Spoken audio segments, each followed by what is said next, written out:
Mark 8:31 through 33 reads, "And he, that is Jesus, began to teach them that the Son of Man must suffer many things, and be rejected by the elders and the chief priests and the scribes, and be killed, and after 3 days rise again." And he said this plainly. And Peter took him aside and began to rebuke him. But turning and seeing his disciples, he rebuked Peter and said, "Get behind me, Satan, for you are not setting your mind on the things of God, but on the things of man." This passage follows right after Peter makes his great confession of faith. After all this time together, seeing the miracles and the genuine goodness of Jesus, Peter's come to believe that Jesus is the Christ, the long-awaited Messiah. For Peter, this probably means that he expects Jesus to reign as a great political leader who will kick his Roman overlords out of Palestine and restore the fortunes of the Jewish people on earth within a few short years. Jesus challenges these expectations by saying that he, the Son of Man, will be rejected by the religious authorities and killed. However, after 3 days, he will rise from the dead. Peter can't stand the thought of his beloved master being rejected and killed.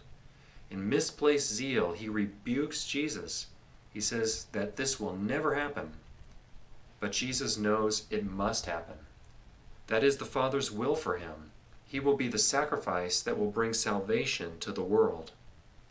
Yet going to the cross is extraordinarily difficult for Jesus. It takes great obedience to willingly suffer so much. So to see Peter, his close friend and disciple, discourage him from his great task is a stumbling block to him. He responds by giving Peter the strongest possible rebuke. "Get behind me, Satan." Jesus has a task and he is determined to carry it out. Any suggestion otherwise is demonic. He tells Peter, "You do not have in mind the things of God, but the things of man." People want comfort, wealth, power, and prestige in this world. Jesus will have pains and poverty and will die a criminal's death. But there is a point to this. By doing so, he will bring redemption to the world and will be given a name above all names.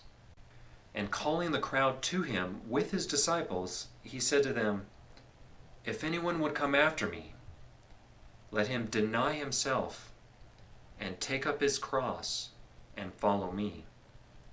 At this point, Jesus calls both his disciples and the crowd together to hear what he has to say.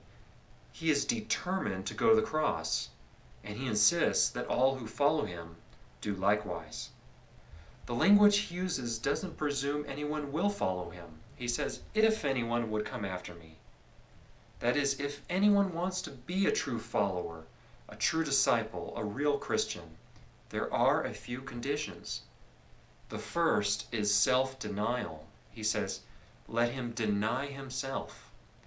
The second is, take up his cross, and then the person is to follow me. According to church tradition, Peter would fulfill this condition literally, being crucified upside down in Rome in his old age. Many of the early Christians did become martyrs, and indeed, many still are martyred in lands unfriendly to Christianity today. Yet all Christians must deny themselves and take up their crosses. What might this mean? The Apostle Paul once wrote, "I have been crucified with Christ.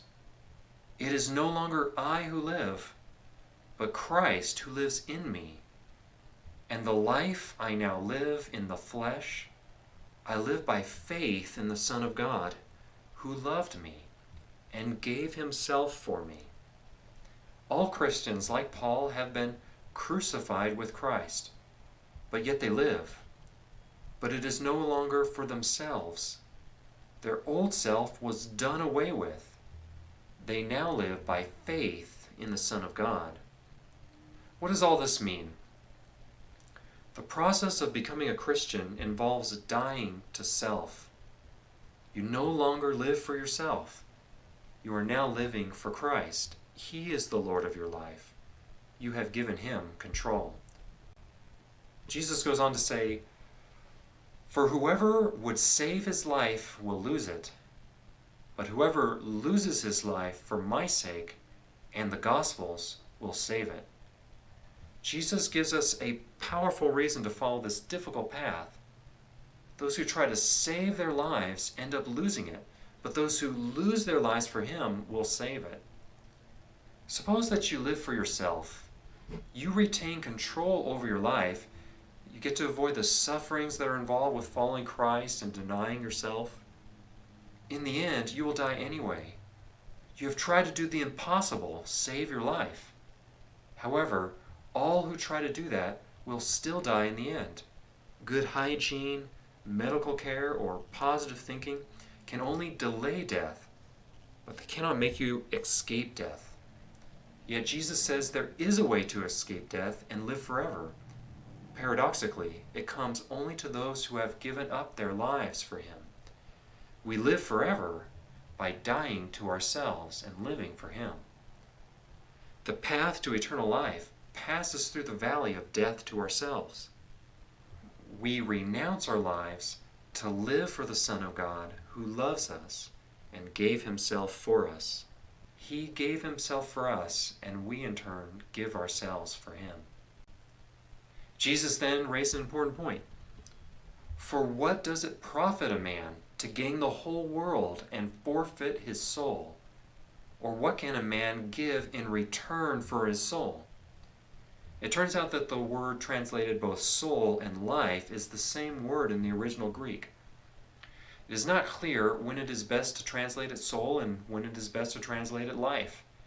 Either way, the point here is that even if one should find what they consider success in this world by living for themselves, that is nothing compared to what they lose by holding on to their lives. Eternity is at stake here. There is the possibility of eternal life in glory with God, or exclusion from him forever in hell. For someone who refuses to surrender themselves to Christ because of the comforts or the supposed benefits of living life here and now for themselves, Jesus makes a powerful argument. Suppose that you could get everything that you could ever want in this world. You gain the whole world. You have great wealth, comfort, prestige, influence, everything. Is it worth your soul? Is it worth being separated from God forever? Jesus concludes, For whoever is ashamed of me and of my words in this adulterous and sinful generation, of him will the Son of Man also be ashamed when he comes in the glory of his Father with the holy angels.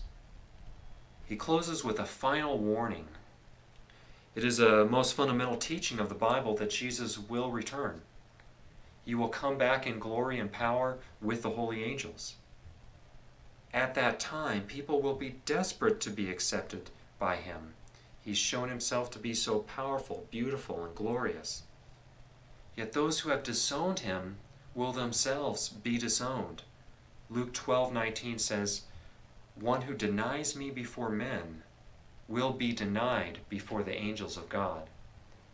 They have chosen to be aligned with the people of this world, who Jesus described as an adulterous and sinful generation, and will miss out on the glory of eternal life with Christ in heaven.